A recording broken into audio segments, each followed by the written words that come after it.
I ban you, go home. Meg crying hard all day knowing has abandoned her and two kids to go to bar every night. Prince Harry was pictured in New York City's iconic Upper East Side Melman's Bar in the $1,300 a night Carlisle Hotel for a second night in a row on Thursday, but this time, without Meghan.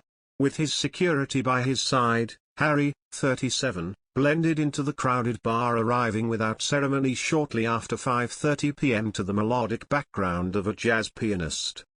There was no sign of Meghan, 40, as he sat in a discreet corner, where his security approached an older couple from Brooklyn and asked them not to take pictures. Harry spoke animatedly, gesturing frequently, with a glass of white wine set before him at what appeared to be a business meeting. It's unknown at this point who the middle-aged men and woman seen in the photos were. The two men in the photos were dressed in black suits and the woman wore a white blazer. After about 45 minutes, Harry left clutching an iPad and notebook, shook hands and walked out with his security guard. A source told DailyMail.com, "We get everyone in here. She, Meghan, was in last night. Bill Clinton sat here and spoke to people for 3 hours. He's a people person. This guy, Harry, not so much. I don't blame him." This is the Sussexes' first public trip to New York City since their permanent move from England to Meghan's native California in March 2020. The couple has been staying in the pricey Manhattan hotel for the duration of their 3-day trip. They left their children, Archie and Lilibet, in Los Angeles during their 4-day trip to the Big Apple, according to witnesses. The nightcap ended a long day Thursday, during which the couple made their way through New York City and given the A-list treatment. A large security detail chaperoned them around as they mingled with UN officials and New York politicians. The Sussexes, who dramatically quit their roles as working royals last year, visited the 9/11 memorial at One World Trade Center Thursday morning and then met with U.S. Ambassador to the UN Linda Thomas-Greenfield at 50 Union Plaza in Manhattan Thursday afternoon for an important discussion on COVID-19, racial justice and mental health.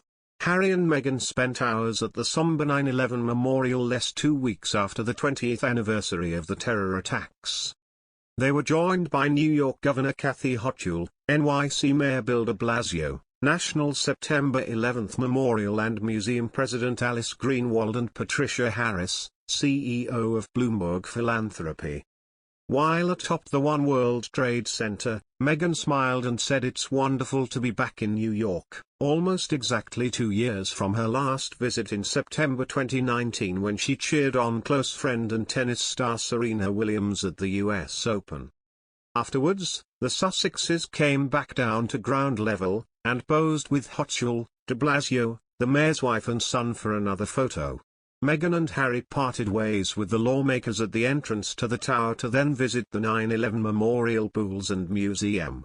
They first visited the North Tower Memorial Pool, spending several minutes looking at the names of those killed in the attacks, which are inscribed around the edges of both pools.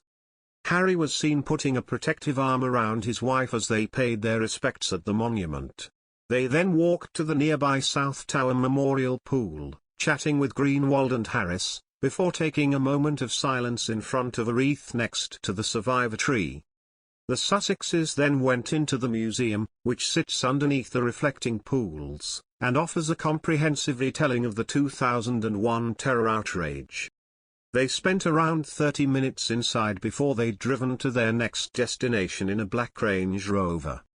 On their way back to their swanky Carlisle Hotel on Manhattan's Upper East Side, they stopped by the United Nations building.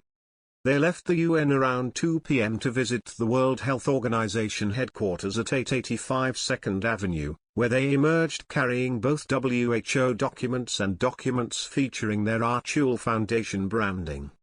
Then they were seen piling back into their SUVs to head back to their hotel for the night. In other news, experts voice fears as Prince Harry and Meghan Markle start to become a bigger threat to the monarchy, all while sharpening their barbs in the US. This accusation has been issued by royal columnist Stephen Glover. He shared his thoughts in a new piece for the Daily Mail and wrote, "If Harry loves his grandmother as much as he claims, he should cease these slurs against the royal family and try to persuade Meghan to do the same." She, who once flitted across the Atlantic for a baby shower, briefly visited Britain last week for the first time in 2 years. She sharpens her barbs in California. He even went as far as to brand Meghan Markle a greater threat to the monarchy than an army of Republicans.